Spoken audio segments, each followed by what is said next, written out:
2026వ సంవత్సరం మార్చి నెల 19వ తారీఖు నుంచి ఏప్రిల్ నెల 6వ తారీఖు వరకు మరి పరాభవనామ సంవత్సరం జరుగుతుంది. ఈ పరాభవనామ సంవత్సరం మీనరాశి ఫలితాలు తెలుసుకుందాం. ఈ మీనరాశికి వచ్చేప్పటికల్లా శని లగ్నంలో ఉన్నాడు. మరి మీనరాశిలోనే శని ఉన్నాడు. ఎందుకంటే కుంభరాశిలో 2 సంవత్సరాలు అయిపోయి మీనరాశిలోకి వచ్చే సంవత్సరం అయింది. 3 సంవత్సరాలున్నర ఏలినాటి శని జరిగిపోయింది. ఇంకా 3 సంవత్సరాలు 6 మాసాలు ఏలినాటి శని జరుగుతుంది. చాలా కష్టం, చెప్పడానికి వీల్లేని బాధలు.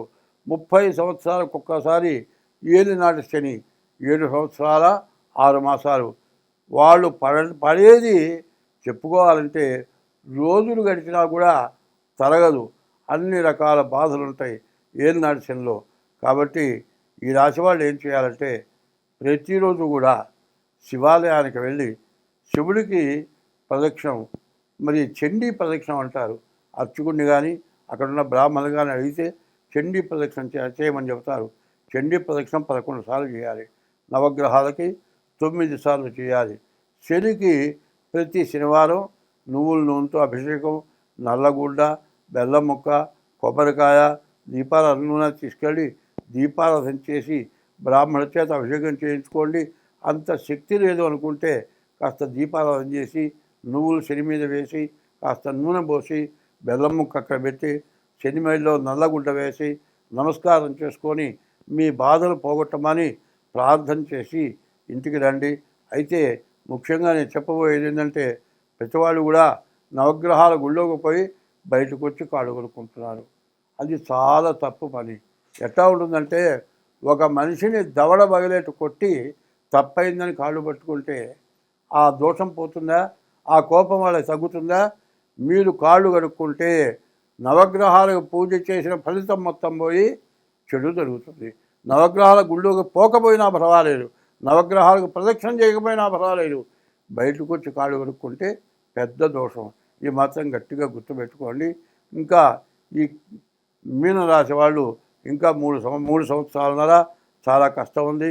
రాహుకేతువుల మధ్యలో గ్రహాలు పడ్డాయి. ఏ గ్రహాలు కూడా పూర్తిగా బాగాలేదు. చాలా నష్ట కష్టాలు ఎక్కువగా ఉన్నాయి. ఎంత ఓర్పు వహిస్తే భార్యాభర్తలు అంత ఓర్పు వహిస్తే అంత మంచిది. కాబట్టి ఉద్యోగాలు పోవచ్చు, చాలా ఇబ్బందులు పడవచ్చు. వీటి నుంచి బయటపడాలంటే మీ డేట్ ఆఫ్ బర్త్ ద్వారా జాతకం చూపించుకోండి. జాతక రీత్యా ఏముందో చూచి మీకే పూజ చేస్తే మీరు బాగుపడతారో చెబుతాం, చేయిస్తాం. దానికి తగినట్లుగా చేసుకోండి, మీకు అన్ని విధాలా బాగుంటుంది. ఈ రాశి వాళ్ళకి, మీన రాశి వాళ్ళకి 14 ఆదాయం, 11 ఖర్చు కనబడుతుంది. కాబట్టి ఈ మీన రాశిని ఎవరూ చెప్పడానికి వీలుగానంత బాధలు ఉన్నాయి. కాబట్టి జాగ్రత్త పడండి. స్వస్తి. 26వ సంవత్సరం మార్చి నుండి 2026వ సంవత్సరం మార్చి 19వ తారీఖు నుండి 2027 ఏప్రిల్ 6వ తారీఖు వరకు పరాభవనామ సంవత్సరం జరుగుతుంది. ఈ పరాభవనామ సంవత్సరంలో 6వ రాశి కన్యారాశి. 5 రాశులు అయిపోయినాయి. 6వ రాశి కన్యారాశి ఫలితాలు చెప్పుకుందాం. ఈ కన్యారాశికి బుధుడు అధిపతి. బుధుడు బాగున్నాడు, కుజుడు బాగున్నాడు, రాహు బాగున్నాడు. మరి ఈ 3 గ్రహాలు తప్పితే ఏ గ్రహాలు కూడా పూర్తిగా బాగా లేవు. శని సప్తమంలో ఉన్నాడు. భార్యాభర్తలకి, కుటుంబ వ్యవస్థకి విడిపోయే పరిస్థితులు బాగా ఎక్కువగా ఉంటాయి. ఎక్కడ తొందరపాటు వచ్చినా, ఎక్కడ గొడవలు పెట్టుకున్నా మరి కుటుంబ వ్యవస్థ ఎవరి దారిన వాళ్ళు అయిపోతారు. అందువల్ల ఎప్పుడు కూడా కాపరం గుట్టు, రోగం రట్టు అన్నారు. ఏదైనా జబ్బు చేస్తే, ఏదైనా గడ్డో రాయో తగిలో, ఏ జబ్బో తగిలో, ఏదైనా బాధ వస్తే 10 మందికి చెప్పాలట. ఎవరో ఒక వైద్యుడు ఆ రోగం పోగొడతాడు. కాపరం గుట్టు, ఇంట్లో సంగతులు బయట ఎవరికీ చెప్పకూడదు. ఇప్పుడు ఇక్కడ ఏం జరుగుతుందంటే ఆడవాళ్ళు ఒక చోట చేరారంటే వీళ్ళింటో గొడవలు వాళ్ళింటో, వాళ్ళింటో గొడవలు వీళ్ళింటో, ఇట్లా చెప్పుకొని ఊరు ఊరు ఏకమైపోయి ప్రతివాడు కూడా గొడవ పెట్టి వాళ్ళ ఇంట్లో అట్లా అవుతా ఇట్లా అవుతా ఇట్లాంటివి చెప్పుకుంటారు. ఎప్పుడు కూడా మానవ జన్మ యొక్క లక్ష్యం ఏంటంటే ఎవరిని విమర్శించడం పద్ధతి కాదు. ఏదన్నా సమస్య వచ్చి వాడు బాధ తట్టుకోలేక మనతో చెబితే మనం ఏం చేయాలి? వాళ్ళు విడిపోయేటట్టుగా మనం చేయకూడదు. వాళ్ళకి నచ్చజెప్పి వాళ్ళిద్దరూ కలిసి ఉండేట్టుగా పిల్లల కోసం మీరు బతకాలి. పిల్లల్ని కన్న తర్వాత భార్యాభర్తలు విడిపోవటం చాలా తప్పు. కాబట్టి ఇట్లా చేయొద్దు. ఎన్ని కష్టాలు పడ్డా కూడా పిల్లలు అన్యాయం అయిపోతారు. తల్లి లేకపోయినా తండ్రి లేకపోయినా ఇబ్బంది. తండ్రి వెళ్ళిపోయి వేరే పెళ్లి చేసుకున్నాడు అనుకో, తల్లి పెళ్లి చేసుకోకుండా ఉండి పిల్లల్ని చూసినా కూడా తండ్రి బాధ్యత పిల్లలకు రాదు. ఇంట్లో వరకు తల్లి చూస్తుంది, బయట పిల్లలు ఎట్లా ఉన్నారో తండ్రి చూస్తాడు. అదే తండ్రి హయాంలో పిల్లలు ఉన్నారనుకో, బయట ఎట్లా ఉన్నాడో చూస్తాడు కానీ ఇంట్లో పిల్లలకి తిండి గుడ్డ మరి ఇంట్లో కావాల్సినవన్నీ తండ్రి చూడలేడు. కాబట్టి భార్య భర్త ఇద్దరు సక్రమంగా ఉండాలి. పిల్లల్ని జాగ్రత్తగా చూసుకోవాలి. పిల్లలు ఇప్పుడు అనాథ శరణాలయాలకు వెళ్తున్నారు ఎక్కువ మంది.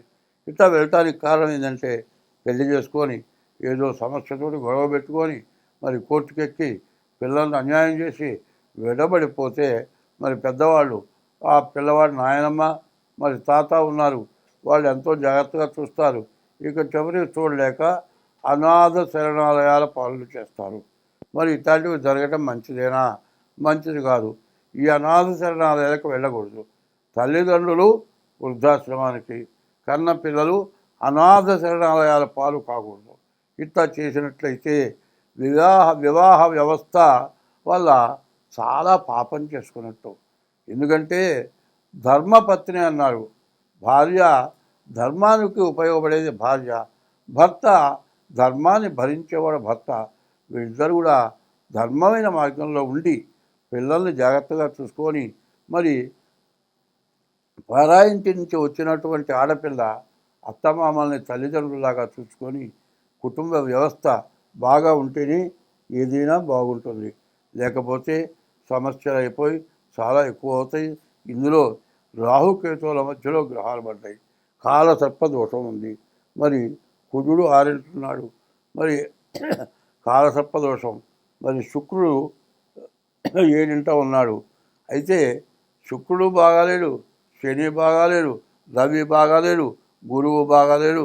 మరి ఇట్లా అన్ని గ్రహాలు బాగాలేవు. ఉన్న వాటిలో 3 గ్రహాలే, కుజుడు బుధుడు రాహు. ఈ 3 గ్రహాలు తప్పితే ఏ గ్రహాలు కూడా బాగాలేవు. దీనివల్ల చాలా సమస్యలు చాలా ఇబ్బందులు ఉన్నాయి. కాబట్టి ఎంత జాగ్రత్త పడితే అంత మంచిది. ఏదో ఎట్లా పోతుంది అని ఆలోచన చేయటం కాదు.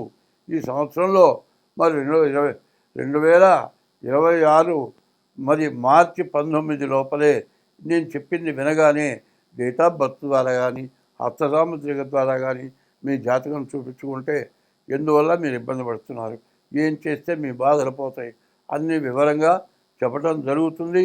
మీరు సుఖంగా ఆనందంగా ఉండగలుగుతారు. అట్లా కావాలనుకుంటే మా ఫోన్ నెంబర్ ఉంది 6300061241. ఇంకో నెంబర్ ఉంది 7801071946. ఈ 2 నెంబర్లలో ఏ నెంబర్కి ఫోన్ చేసినా నేను మాట్లాడి మీ జాతకం చెప్పడం జరుగుతుంది. కొద్దిగా ఫీజు వేయాలి. ఫీజు ఇచ్చి మీ జాతకం చెప్పించుకుంటే మంచిది. సో ఈ రాశి వాళ్ళకి చెప్పాలి అంటే కన్యా రాశి వాళ్ళకి 8 ఆదాయం 11 ఖర్చు కూడా విపరీతంగా ఉంది. కాబట్టి మీరు చాలా జాగ్రత్త పడాలి. స్వస్తి.